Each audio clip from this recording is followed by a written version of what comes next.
என்ன கட்டிகளை தேடிக்கிட்டு இருக்கீங்களா? அதான் ஜீரோ கட்டுன்னு சொல்லிட்டாங்கல்ல, சீக்கிரம் வெட்டி விடுங்கண்ணா. நான் போதும், நான் வாலுக்கு பின்னாடி ஐயோ தூக்கிட்டு கூசுதுண்ணா கூசுதுண்ணா. ஆனா போதும் போதும், முடியும் இல்ல ஒண்ணு இல்ல, குளிருது. வணக்கம் நண்பர்களே, இவர் பேர் தான் சித்தார்த். ஒரு அழகான ஷிட்ஸு பப்பிங்க ஃபர்ஸ்ட் டைம் நம்ம இடத்துக்கு வந்திருக்காங்க. ஸோ உங்க பெட் பேரண்ட்ஸ் வந்து கொஞ்சம் ப்ராப்பரா மெயின்டைன் பண்ணாதனால ஹெவி நாட்ஸ் ஆயிடுச்சு. நீங்க பார்த்தா தெரியும், அந்த கட்டிகள் வந்து உள்ள இருந்திருக்கு. ஸோ வந்து ரிமூவ் பண்ணணும் அப்படின்னா ஃபுல்லா ஜீரோ கட் பண்ணா மட்டும்தான் ரிமூவ் பண்ண முடியும். ஏன்னா நம்மளால வந்து கோம்பிங் மூலியமாவோ இல்லை அங்கங்க சிசர் பண்ணியோ ரிமூவ் பண்ண முடியல. ஸோ ஃபுல் ஜீரோ ட்ரிம் வந்து அவங்க பெட் பேரண்ட்ஸ்ட்டு இன்ஃபார்ம் பண்ணி அவங்களும் பண்ணியிருக்கேன்ட்டாங்க.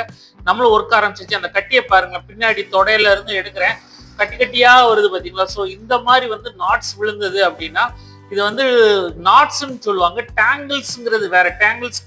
டேங்கிள்ஸ்னா வந்து என்னன்னா முடியல மேலாப்புல உண்டாகிற சிக்கல்கள் தான் டேங்கிள்ஸ். ஸோ அதெல்லாம் பார்த்தீங்கன்னா அதுக்குன்னு ஷாம்பூஸ் இருக்கு, அதை போட்டு நம்ம கிளீன் பண்ணாலே ஈஸியாக போயிடும். பட் நாட்ஸ் அப்படிங்கிறது வந்து ஸ்கின்னோட அப்புறம் ஸ்கின்க்கு மேலே வர ஹேர் வரைக்குமே வந்து அந்த நாட்ஸ் வந்து ஹெவியா சேரும். அந்த டேங்கிள்ஸ் வந்து மல்டிபிள் டேங்கிள்ஸா மாறும்போது அது வந்து நாட்ஸா மாறிடும்.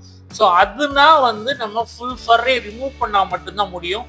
இல்லாட்டினா நம்மளால வந்து அது ஒண்ணுமே பண்ண முடியாது. ஸோ ஃபுல் ஃபர் ரிமூவல் பண்ணும்போது இந்த மாதிரி வந்து அவங்க பெட்ஸை வந்து வெயில்ல அதிகமாக விடாம பார்த்துக்கோங்க. அது ஒண்ணுதான் முக்கியமே ஒழிய வேற எதுவும் இல்லை. நீங்க வீட்டுக்குள்ள வச்சு வளர்க்குறீங்கன்னா தாராளமா இந்த மாதிரி ஜீரோ கட் பண்ணிட்டு பிறகு திரும்ப வளர்க்கலாம்.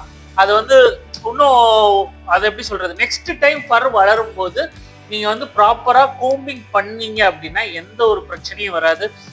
திரும்ப திரும்ப நம்ம இது மாதிரி பண்ணணுமா அப்படின்னு கேட்டால் தேவையே இல்லை. நீங்க ஜஸ்ட் ப்ராப்பர் கோம்பிங் பண்ணி மெயின்டைன் பண்ணாலே போதும். உங்க ஷிட்ஸூஸ் எல்லாம் ரொம்ப அழகா வந்துடும்.